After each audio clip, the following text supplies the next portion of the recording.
Hello friends. तो आज हम खंड का यानी कि पार्ट नंबर 2 सामाजिक विज्ञान मॉडल पेपर का पार्ट नंबर 2 की महत्वपूर्ण प्रश्न लेकर आए हैं, जो कि 2024 के लिए बहुत महत्वपूर्ण है। ये पार्ट नंबर 2 है, तो आप कृपया एंड तक बने रहिए। और पार्ट नंबर ए में जो आप कल बताया था वो उसका रिवीजन कर लेते हैं। क्या क्या बताया था उन प्रश्नों को देख लेते हैं। तो आपने अभी तक पार्ट 1 की वीडियो नहीं देखी है तो डिस्क्रिप्शन में लिंक है, वहां से देख लेना। और ये मॉडल पेपर है 2022, 23, 24 का, और बहुत महत्वपूर्ण है। इसके माध्यम से ये आपको इसी प्रकार से प्रश्न आएंगे। तो इसका पार्ट 1 का देख लेते हैं। क्या का पार्ट 1 में मैंने बताया था। तो पार्ट 1 मॉडल पेपर में देखो, ये मॉडल पेपर अभ्यास हेतु सामाजिक विज्ञान कक्षा 10 का, पूर्णांक 70 का है और 3 घंटा 15 मिनट का है। तो इसके प्रश्न देख लेते हैं। तो सबसे पहले बहुविकल्पीय प्रश्न बताए कि थे, और उसके बाद अति लघु उत्तरीय प्रश्न बताए थे। फ्रांस की क्रांति के 2 परिणाम बताइए। आयात शुल्क से क्या आशय है। बेल्जियम में कौन सी भाषाएं बोली जाती हैं। और लघु उत्तरीय प्रश्न बताए थे। जर्मनी के एकीकरण की प्रक्रिया का वर्णन कीजिए। गांधी जी ने प्रस्तावित रोलट एक्ट के विरुद्ध एक राष्ट्रव्यापी सत्याग्रह आंदोलन क्यों प्रारंभ किया। सत्ता की साझेदारी को स्पष्ट कीजिए। एक और दीर्घ उत्तरीय प्रश्न, ऐसे सभी प्रश्न महत्वपूर्ण प्रश्न बताए थे। 6 नंबर 3 नंबर वाले सभी प्रश्न बताए थे। तो आज हम खंड खा के प्रश्न देखेंगे, जो कि बहुत महत्वपूर्ण है। और ये जो प्रश्न मैं आपको बता रहा हूँ, ये प्रश्न आपको नोटबुक में जरूर लिखना है और याद जरूर करना है, क्योंकि ये खंड खा है। और खंड खा और खंड का, इन दोनों ही प्रश्नों को आपको याद करना है। और बस आपकी 80% इसी के माध्यम से 80% के प्रश्न आएंगे। और आपको लिखना भी अच्छे से आ जाएगा कि किस प्रकार से प्रश्न करना है और किस प्रकार लिखना है। तो बने रहिए वीडियो में एंड तक। आपने अभी तक हमारे चैनल को सब्सक्राइब नहीं किया है तो चैनल को सब्सक्राइब और लाइक और दोस्त को शेयर जरूर करें। तो बढ़ते हैं वीडियो में। सबसे पहले पहला प्रश्न क्या कर रहा है, तो पहले प्रश्न को देख लेते हैं। तो बहुविकल्पीय प्रश्न, प्रश्न इसमें निर्देश क्या दिया है। निम्नलिखित विकल्प में से सही उत्तर चुनना है। तो नंबर एक क्या कर रहा है, ये पार्ट नंबर 2 है, तो इसका प्रश्न नंबर 15 आएगा, क्योंकि ये पार्ट 2 है, खंड खा है, तो इसलिए इसका 15 नंबर प्रश्न आएगा। तो हम इसको प्रश्न नंबर 1 मानते हैं। तो पंजाब में भूमि निम्नीकरण का निम्नलिखित में से प्रमुख कारण क्या है। का गहन खेती, खा अधिक सिंचाई, गा मनोन्मूलन, घा अति पशुचारण। तो इन चारों में से सही उत्तर कौन सा होगा। तो सही उत्तर है अधिक सिंचाई। अधिक सिंचाई पंजाब का भूमि का निम्नीकरण का एक प्रमुख कारण है, अधिक सिंचाई। तो प्रश्न नंबर 2, सलाल बांध किस नदी पर बना है। महानदी पर, चिनाब नदी पर, सतलज नदी पर या कृष्णा नदी पर। इन चारों में से सही उत्तर देना है। तो सलाल बांध जो है वो चिनाब नदी पर स्थित है, तो प्रश्न नंबर खा सही हो जाएगा। तो अब प्रश्न नंबर 3 क्या कर रहा है। प्रश्न नंबर 3 कह रहा है एंथ्रेसाइट का संबंध किस खनिज से है। जो एंथ्रेसाइट है वो उसका संबंध किस खनिज से है। तांबा से है या सोना से या बॉक्साइट से या कोयला से। इन चारों में से किससे जो एंथ्रासाइट का संबंध किससे है, तो इसका संबंध है कोयला से। घा प्रश्न नंबर घा उत्तर सही हो जाएगा। तो प्रश्न नंबर 4 क्या कह रहा है, मानव विकास रिपोर्ट 2018 में भारत को कौन सा स्थान प्राप्त हुआ था। जो 2018 में मानव विकास रिपोर्ट हुआ था, उसमें भारत को कितने नंबर का स्थान प्राप्त हुआ था। 125वां या 124वां, 129वां या 130वां। तो इसमें से जो मानव विकास रिपोर्ट में 2018 में जो भारत का स्थान है वो है 130वां। तो इसका प्रश्न का उत्तर नंबर घा सही है। तो अब प्रश्न नंबर 5 में कौन सा है, कौन सा क्षेत्रक सबसे अधिक रोजगार देता है। यानी कि कौन सा क्षेत्रक है जो अधिक रोजगार देता है। तो क्षेत्रक का में है प्राथमिक क्षेत्रक, खा में है द्वितीय क्षेत्रक, गा में है द्वितीय क्षेत्रक और घा में उपरोक्त में से कोई नहीं। तो इन तीनों में से आपको, इन चारों में से आपको बताना है कि उत्तर कौन सा सही है, कौन सा क्षेत्रक सबसे अधिक रोजगार देता है। तो इनमें से कोई नहीं देता है, क्योंकि ना प्राथमिक क्षेत्रक होता है, ना द्वितीय क्षेत्रक देता है, ना तृतीय क्षेत्रक। केवल सहायक और किसान क्षेत्रक रोजगार में अधिक देता है। तो उपयुक्त में से इन तीनों में से कोई नहीं है, इसलिए उपयुक्त नंबर 4 घा मासूर सही हो जाएगा। अब प्रश्न नंबर 6, भारत में लगभग कितने प्रतिशत ग्रामीण परिवार छोटी और सीमांत किसानों की श्रेणी में आते हैं। तो किसानों और ग्रामीण किसानों की श्रेणी में कौन कौन आते हैं। न का में 60%, खा में 70%, गा में 80%, घा में 82%। इन चारों में से आपको बताना है कि कौन सा सही होगा। तो उत्तर नंबर कौन सा होगा? घा, क्योंकि अभी जो इस समय आते हैं वो 85% आते हैं, कि इसमें 85% नहीं दिया है, इसलिए हम 82% का उत्तर लगाएंगे। तो उत्तर नंबर घा सही हो जाएगा। अब देखते हैं अति लघु उत्तरीय प्रश्न। तो अति लघु उत्तरीय प्रश्न क्या कर रहे हैं, तो इसको देखते हैं। अति लघु उत्तरीय प्रश्न, तो प्रश्न नंबर 1, खनिज क्या है? इस खनिज का उत्तर देखते हैं। तो खनिज क्या है? अति लघु उत्तरीय प्रश्न बहुत महत्वपूर्ण है, नोटबुक में जरूर लिख लेना, क्योंकि 2 नंबर का प्रश्न है और 2 लाइनों का प्रश्न है। बस आपको 2 नंबर मिल जाएंगे, 2 लाइनें आपको लिखना है केवल। तो खनिज क्या है, उसका उत्तर देखते। तो इस कॉपी पर हमने इसके उत्तर लिख लिए हैं, क्योंकि मॉडल पेपर में उत्तर नहीं दिए जाते, इसलिए उसको छांटना होता है और छांटने में बहुत मेहनत लगती है। तो कृपया वीडियो को लाइक, और अगर आप चैनल पर नए हो तो चैनल को सब्सक्राइब जरूर कर लें, क्योंकि वीडियो बनाने में बहुत मेहनत लगती है। और कक्षा 10 का मॉडल पेपर है और 2022, 23, 24 और सामाजिक विज्ञान का वेरी वेरी इंपॉर्टेंट और पार्ट नंबर 2 है। पार्ट नंबर 1 की जिसने वीडियो नहीं देखी, डिस्क्रिप्शन में लिंक है, या चैनल की बायो में जाकर देख लेना, तो आपको मिल जाएगा। तो अति लघु उत्तरीय प्रश्न, खनिज क्या है? तो वे वस्तुएं जो धरातल के नीचे खोद कर निकाली जाती हैं उन्हें खनिज कहते हैं, जैसे कोयला, पेट्रोलियम, प्राकृतिक गैस। यानी कि जो वे वस्तुएं जो जमीन से या धरती से खोद कर निकाली जाती हैं उसे ही खनिज कहते हैं। जैसे कि कोयला है, उसको खनिज कहते हैं, और पेट्रोलियम एक गैस है, और पेट्रोल जैसे कि पेट्रोल निकाली जाती है खोद कर, और प्राकृतिक गैसें हैं जो वो भी खोद कर निकाली जाती हैं। तो खनिज क्या है? यही है खनिज। तो प्रश्न नंबर 2 क्या कह रहा है? प्रश्न नंबर 2 कह रहा है, भारत में तृतीयक क्षेत्र का महत्व बढ़ने का कारण बताइए। मतलब कि भारत में तृतीयक क्षेत्र का महत्व बताना है, क्यों बढ़ रहा है तृतीयक क्षेत्र भारत में। तो इसका उत्तर देखते हैं। किसी भी देश के आर्थिक विकास में तृतीयक क्षेत्र की भूमिका महत्वपूर्ण होती है। सभी विकसित देशों में सकल घरेलू उत्पाद का अधिकांश भाग तृतीयक क्षेत्र से ही प्राप्त होता है। तो इसका उत्तर है, नोटबुक में जरूर लिख लेना, क्योंकि बहुत महत्वपूर्ण है।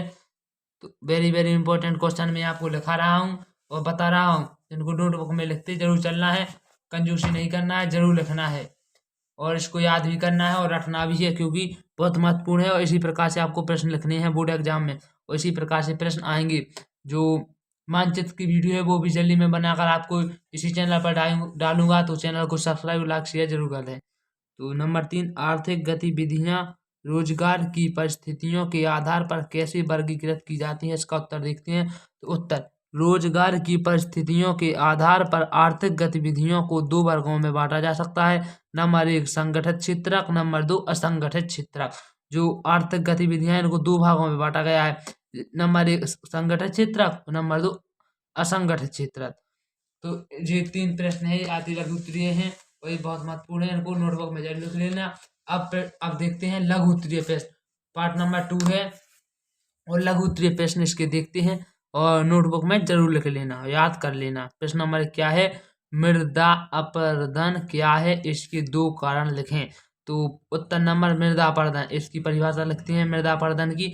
तो मृदा के ऊपरी भाग आवरण या परत का अपने स्थान से दूसरे स्थान को प्राकृतिक साधनों जैसे पवन, जल, हिम या मानव द्वारा विस्थापित करना मृदा अपरदन कहलाता है। सॉरी। तो मृदा अपरदन क्या कहलाता है? मृदा के ऊपरी भाग आवरण या परत, यानी कि जो परत पड़ जाती है, जैसे चाय में परत पड़ जाती है, दूध में परत पड़ जाती है, उसी प्रकार से जो मृदा का ऊपरी भाग है, जिसमें जैसे कि ओस पड़ जाती है, उसी को परत कहते हैं। तो ऊपरी भाग आवरण या परत अपने स्थान से दूसरे स्थान को प्राकृतिक साधनों जैसे पवन मतलब हवा के सहारे से दूसरे स्थान पर पहुंच जाती है। जल का बहाव हवा के सहारे से दूसरी जगह तक पहुंच जाता है। हिम या मानव द्वारा विस्थापित करना, मतलब मनुष्य द्वारा उठा के दूसरी जगह रख देना, तो उसी को मृदा अपरदन कह लेते हैं। मतलब कि यहाँ से उठाकर मृदा की परत को यहाँ से उठाकर दूसरी जगह रख देना, उसी को मृदा अपरदन कहते हैं। तो मृदा अपरदन के कारण देख लेते हैं। नंबर 1, मृदा अपरदन के कारण। नंबर 1, शुष्क और रेतीले क्षेत्रों पवन मृदा अपरदन का मुख्य कारण है। शुष्क और रेतीले क्षेत्रों पवन मृदा अपरदन का मुख्य कारण है। खुली ढीली मिट्टी को पवन आसानी से उड़ा ले जाती है, मतलब कि जो छोटी छोटी दानों वाली मिट्टी होती है उसको हवा उड़ा ले जाती है, दूसरे स्थान पर जमा कर देती है। यानी कि जो अब पानी पानी को बहाते हैं उसी को, जैसे कि पानी एक बहाव में आता है तो वो मिट्टी को काट के दूसरी जगह पर स्थान पर रख देता है, यही कारण है। और नंबर दूसरा कारण कौन सा है? वृक्षों की अनियंत्रित कटाई और अति चराई से वनस्पति नष्ट हो जाती है, जिससे मृदा की सुरक्षा नहीं हो पाती है। तो इसका उदाहरण नंबर 2, ये दोनों उदाहरण लिखने थे, तो 2 उदाहरण मैंने आपको बता दिए। अब इसका अथवा प्रश्न नंबर 2 देख लेते हैं। तो प्रश्न नंबर 2, भारत सरकार द्वारा वनों को कितने भागों में बांटा गया है? तो जो भारत सरकार है उसके वनों को कितने भागों में बांटा गया है, इसका उत्तर स्वयं करें। यानी कि आप खुद कॉपी किताब में से ढूंढ के या फिर गूगल से इसको याद जरूर कर लें, क्योंकि वेरी वेरी इंपॉर्टेंट है और ये बहुत महत्वपूर्ण है। मैंने इसलिए नहीं लिख पाया क्योंकि टाइम ज़्यादा चाहिए, और मैंने आपको ये बता दिया तो आप लिख लोगे, मुझे विश्वास है आप जरूर लिखोगे। तो वीडियो ज़्यादा लंबी हो जाती है इसलिए मैंने ये प्रश्न नहीं लिखा। तो देखते हैं अगला प्रश्न। तो अगला प्रश्न क्या है? प्रश्न नंबर 3, लघु उत्तरीय प्रश्न का प्रश्न नंबर 3, मानव विकास के लिए साक्षरता क्यों अनिवार्य है? जो मानव विकास के लिए साक्षरता क्यों अनिवार्य है, इसका उत्तर देखते हैं। साक्षरता व्यक्ति को इस योग्य बनाती है कि वह सर्वांगीण विकास कर सके, मतलब कि अपने लेवल तक विकास कर सके या बढ़ सके। तो एक साक्षर व्यक्ति एक अच्छा नागरिक हो सकता है, मतलब कि जो साक्षर किसे कहते हैं? साक्षर उसे ही कहते हैं जो पढ़ा लिखा यानी कि समझदार आदमी होता है, उसे ही साक्षर कहते हैं। तो जो एक एक साक्षर व्यक्ति एक अच्छा नागरिक हो सकता है, वह अपने देश की राजनीति के प्रति जागरूक रहता है तथा अपने अधिकारों का प्रयोग करना जानता है। उसे अपने कर्तव्यों का भी बोध होता है। यदि उसके अधिकारों का हनन भी हो तो वह उनकी सुरक्षा के लिए प्रयत्न भी कर सकता है। साक्षरता मनुष्यों को बुरे व्यसनों से बचाती है। साक्षरता से व्यक्ति आर्थिक दृष्टि से इतना सक्षम हो जाता है कि वह अपने परिवार और समाज के लिए कुछ कर सके। यानी कि जो साक्षरता किसे कहते हैं? एक अच्छे व्यक्ति को साक्षरता ही कहते हैं। तो ये अच्छे व्यक्ति के लिए है। अच्छे व्यक्ति के लिए बारे में, यानी कि उसके बारे में जो जो आप जानते हो वही लिख देना, आपको 3 नंबर बिल्कुल पक्के हो जाएंगे। साक्षरता एक अच्छे व्यक्ति, मतलब कि सुंदरता नहीं, अच्छे मन से, मन वाला होशियार आदमी, उसी को साक्षरता कहते हैं। तो अथवा में एक चौथा नंबर प्रश्न है, इसको भी देख लेते हैं। तो प्रश्न नंबर 4 क्या कह रहा है? प्रश्न नंबर 4 कह रहा है आर्थिक तथा अनार्थिक क्रियाओं में अंतर बताएं। अंतर केवल 2 बिंदु में लिखें, मतलब कि अंतर केवल 2 ही वाक्य में लिखें, यानी कि अंतर 2 वाक्य में लिखें। तो इसका उत्तर देखते हैं। तो आर्थिक तथा अनार्थिक क्रियाओं में अंतर। तो नंबर 1 आर्थिक क्रिया, अगर आप इसी प्रकार से लिखना चाहते हैं तो इसी प्रकार से लिख सकते हैं। और अगर आपने डिब्बा बनाकर, यानी कि जो ऐसा डिब्बा बना होता है, ऐसा डिब्बा बनाकर यहाँ आर्थिक यहाँ अनार्थिक ऐसा बनाकर इसमें लिखना है तो ऊषा भी लिख सकते हैं उस तरह का। तो उसमें भी आपको नंबर मिलेगी, इसमें भी आपको नंबर मिलेंगे। तो इसका उत्तर देखते हैं। आर्थिक क्रिया नंबर 1, इसने क्या कहा था? 2 बिंदु में लिखना है, तो इसके 2 वाक्य बनाते हैं। आर्थिक क्रिया नंबर 1, आर्थिक क्रियाएं वे मानवीय क्रियाएं हैं जो धन के उत्पादन, विनिमय, वितरण और उपयोग से संबंध रखती हैं। तो ये आर्थिक का पहला हो गया। अब प्रश्न नंबर दूसरा बिंदु, तो आर्थिक क्रियाओं का वैज्ञानिक होना आवश्यक है। जो आर्थिक क्रियाएं हैं उनका वैज्ञानिक भी होना आवश्यक है। अब इसके 2 वाक्य अनार्थिक क्रियाओं को देख लेते हैं, क्योंकि प्रश्न में ही कहा गया था कि 2 वाक्य लिखना है, 2 बिंदु लिखना है। तो अनार्थिक क्रियाएं नंबर 1, अनार्थिक क्रियाएं वे मानवीय क्रियाएं हैं जो सेवा भाव तथा जन कल्याण से संबंध रखती हैं। नंबर 2, इसका प्रश्न बिंदु नंबर 2, अनार्थिक क्रियाएं अवैधानिक भी हो सकती हैं। तो इसलिए दोनों ही, इसके अनार्थिक के ये 2 हैं और आर्थिक के 2 हैं। तो इन दोनों को आपको याद करना और रटना है और इनको नोटबुक में जरूर लिखना है। तो अब देखते हैं दीर्घ उत्तरीय महत्वपूर्ण 6 नंबर वाले प्रश्न, और वेरी वेरी इंपॉर्टेंट है। आप कृपया इनको जरूर जरूर लिख लें और याद कर लें, रट लें, कॉपी किताब में लिख लें। तो प्रश्न नंबर 1 क्या कह रहा है इस दीर्घवृत्तीय प्रश्न का, भारतीय कृषि के पिछड़ेपन के किन्हीं 6 कारणों को बताइए। यानी कि ये बहुत महत्वपूर्ण है, इसको आपको स्वयं करना है। यहाँ लिखा गया है कि स्वयं करें, तो इसका उत्तर आप स्वयं लिखेंगे कॉपी में ढूंढकर और गूगल पे भी ढूंढकर। तो दोनों प्रकार से आप लिखकर याद कर लेंगे शॉर्ट में, और इसका शॉर्ट में नहीं लिखना है, आपको लॉन्ग लिखना है। इसकी कहानी सिर्फ आपको पढ़ना है और थोड़ा आपको पढ़ना है, याद नहीं, रटना नहीं है, क्योंकि रटने से तो भूल जाते हैं। आपको ध्यान से पढ़ना है तो आपको याद हो जाएगा। तो भारतीय कृषि के पिछड़ेपन के किन्हीं 6 कारणों को बताना है। यानी कि जो पिछड़ेपन पहले कृषि की जाती थी, कैसे की जाती थी, उसी के 6 कारण बताना है। तो इसको आप स्वयं करें। फिर अब दूसरा प्रश्न बताते हैं आपको। तो दूसरा प्रश्न क्या कह रहा है, अथवा में, भारत की अधिकांश जूट मिलें पश्चिम बंगाल में क्यों स्थित हैं। मतलब कि जो भारत की अधिकांश जूट कहाँ मिली, पश्चिम बंगाल में। तो पश्चिम बंगाल में क्यों मिली, इसके 4 प्रमुख कारण बताना है। तो इसका उत्तर देखते हैं। इसका उत्तर क्या कह रहा है, भारत के अधिकांश जूट पश्चिम बंगाल में क्यों स्थित है, इसके 4 कारण बताना है। तो उत्तर, जूट को सुनहरा रेशा भी कहते हैं, जूट को सुनहरा रेशा भी कहते हैं। जूट की फसल बाढ़ के मैदानों में जल निकासी वाली उर्वरक मिट्टी में उगाई जाती है, जहां हर वर्ष बाढ़ से आई नई मिट्टी जमा होती रहती है। इसके बढ़ने के उच्च तापमान की आवश्यकता होती है। पश्चिम बंगाल, बिहार, असम और उड़ीसा तथा मेघालय जूट के मुख्य उत्पादक राज्य हैं। जो बंगाल है, बिहार है, असम है, उड़ीसा है, मेघालय है, इन सभी देशों में क्या होता है, जूट की खेती की जाती है।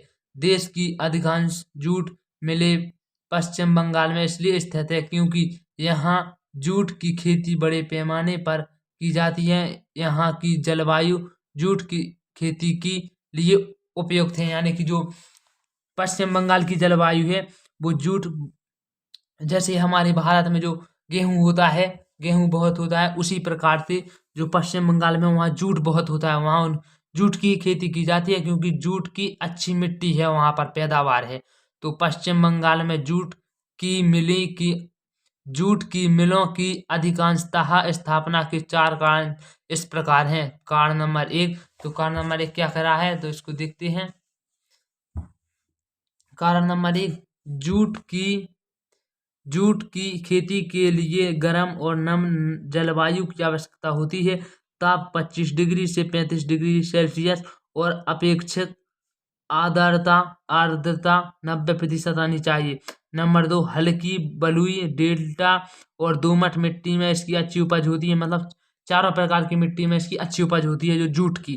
कारण नंबर 3, पश्चिम बंगाल में जूट का उत्पादन अधिकतर नदियों के पुराने या नए कगारों पर उभरी हुई भूमि और बलुई किनारों पर किया जाता है। नंबर 4 क्या करा है, जूट की खेती उन्हीं स्थानों में की जाती है जहां प्रतिवर्ष नदियां उपजाऊ मिट्टी लाकर बचाती हैं रहती हैं। अतः पश्चिम बंगाल में डेल्टाई क्षेत्र की अधिक जूट पैदा किया जाता है। निष्कर्षतः पश्चिम बंगाल में जूट के मिले इसलिए स्थित है क्योंकि यहाँ जूट की खेती के लिए उपयुक्त परिस्थितियाँ और सस्ता श्रम उपलब्ध है। मतलब कि जो सस्ता श्रम, मतलब कि वहाँ ज़्यादा परिश्रम नहीं करना होता है, और जूट की वहाँ मिट्टी है, उसकी पैदावार है, और सब कुछ जूट का पश्चिम बंगाल में ज़्यादातर होता है, इसलिए पश्चिम बंगाल को जूट का स्थित है। तो इस प्रश्न को मैंने देख लिया, इसका प्रश्न का उत्तर लिख लिया, आपको नोटबुक में लिख लेना है। अब प्रश्न नंबर 3 देखते हैं। प्रश्न नंबर 3 क्या कह रहा है, विकसित देशों की किन्हीं 3 विशेषताओं का वर्णन कीजिए। मतलब कि जो विकसित देश हैं उनकी 3 विशेषताओं का वर्णन करना है। तो इसका भी उत्तर देख लेते हैं। इसका उत्तर क्या कह रहा है, तो इसका उत्तर कह रहा है, तो इसके प्रश्न इस प्रकार से 2-3 तरह के आ सकते हैं। तो इन दूसरी आपको प्रश्न बता दूं मैं। तो विकास मापने या यूएनडीपी का मानदंड किन पहलुओं में विश्व बैंक के मानदंड से अलग है। तो इसका उत्तर भी आपको इसी लिखना है। तो इसका अथवा में भी दिया होता है ऐसा, एक विकसित देश की क्या विशेषताएं होती हैं स्पष्ट कीजिए। और ये 2020 में मतलब अलग अलग देशों में, मतलब अलग अलग जिलों में आए हैं। इसका अथवा में एक और प्रश्न होता है, विकसित देशों की किन्हीं 3 विशेषताओं का वर्णन कीजिए। इन्हीं तीनों को लिखना है। तो ये 3 प्रश्न आए तो आपको अचकना नहीं यानी घबराना नहीं है, आपको पहचान कर केवल यही प्रश्न लिखना है। मैं आपको बताता हूँ इसके उत्तर। तो उत्तर क्या करा है, विकास को मापने का विश्व बैंक का मानदंड केवल आय पर आधारित है। इस मानदंड की अनेक सीमाएं हैं। आय के अतिरिक्त भी कई अन्य मानदंड हैं जो विकास मापने के लिए आवश्यक हैं, क्योंकि मानव मात्र पर्याप्त आय के बारे में नहीं सोचता, बल्कि वह अपनी सुरक्षा, दूसरों से आदर और बराबरी का व्यवहार पाना, स्वतंत्रता आदि जैसे अन्य लक्ष्यों के बारे में भी चिंतन करता है। यूएनडीपी द्वारा प्रकाशित मानव विकास रिपोर्ट में विकास के लिए निम्नलिखित मानदंड अपनाए गए। नंबर 1, आपको काली पेन से हेडिंग डालना है। इसी प्रकार से जो 3 आपको कारण बताना हूँ, यानी कि 3 विशेषताओं का वर्णन कर रहा हूँ, वही आपको लिखना है। तो काली पेन से हेडिंग, लोगों का स्वास्थ्य। मानव विकास का प्रमुख मानदंड है स्वास्थ्य या दीर्घायु। विभिन्न देशों के लोगों की जीवन प्रत्याशा जितनी अधिक होगी, वह मानव विकास की दृष्टि से उतना ही अधिक विकसित देश माना जाएगा। नंबर 2, शिक्षित, इसका मतलब शिक्षा का स्तर। मानव विकास का दूसरा प्रमुख मापदंड शिक्षित स्तर है। किसी देश में साक्षरता की दर जितनी ज्यादा होगी, वह उतना ही विकसित माना जाएगा, और यह दर यदि कम होगी तो उस देश को अल्प विकसित कहा जाएगा। यानी कि शिक्षित दर जो कम होगी तो उसको अल्प विकसित क्षेत्र कहा जाएगा।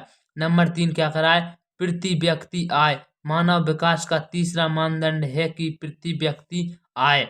जिस देश में प्रति व्यक्ति आय अधिक होगी, उस देश में लोगों का जीवन स्तर भी अच्छा होगा, और अच्छा जीवन स्तर विकास की पहचान है। जिन देशों में लोगों की प्रति व्यक्ति आय कम होगी, लोगों का जीवन स्तर भी उतना अच्छा नहीं होगा, ऐसे देश को विकसित देश नहीं माना जा सकता है।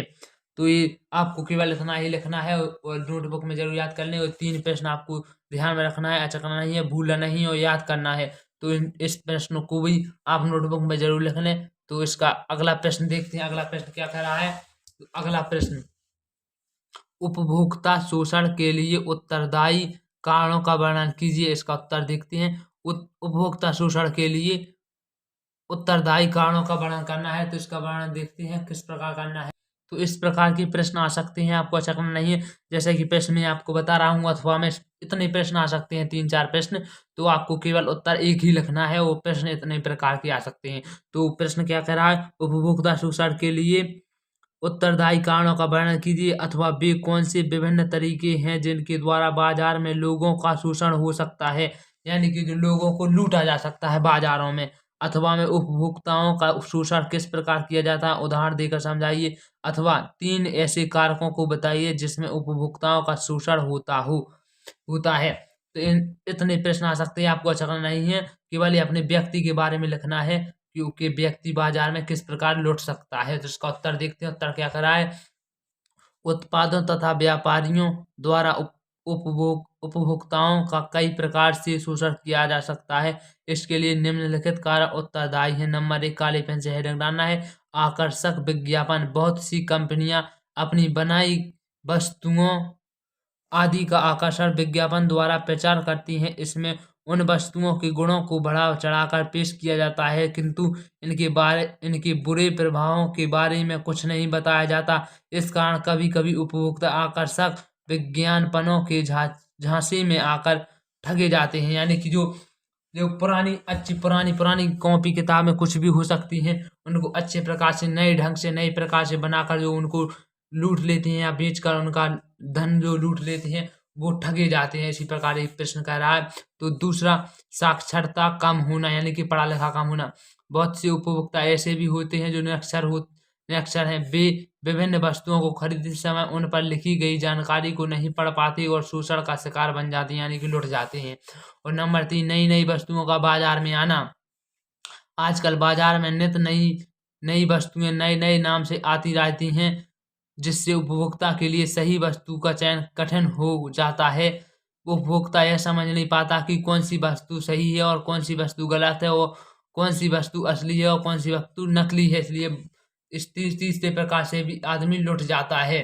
तो प्रश्न नंबर 4 थोड़ी इसका कारण नंबर 4 ज्ञान की कमी यानी कि पढ़ा लिखा ना होना। बाजार में उपलब्ध बहुत से उत्पादों के विषय में उपभोक्ताओं को कोई जानकारी नहीं होती, इसलिए वे आसानी से दुकानदारों की झांसे में आ जाते हैं तथा ऐसी वस्तुएं खरीद लेते हैं जिनके गुण दोषों से वे अवगत नहीं होते, यानी कि उनको पता नहीं होता कि ये वस्तु कैसी है, नकली है या असली है। जिनको ज्ञान की कमी नहीं होती, पढ़े लिखे कम होती है। फिर कारण नंबर 5 सीमित आपूर्ति।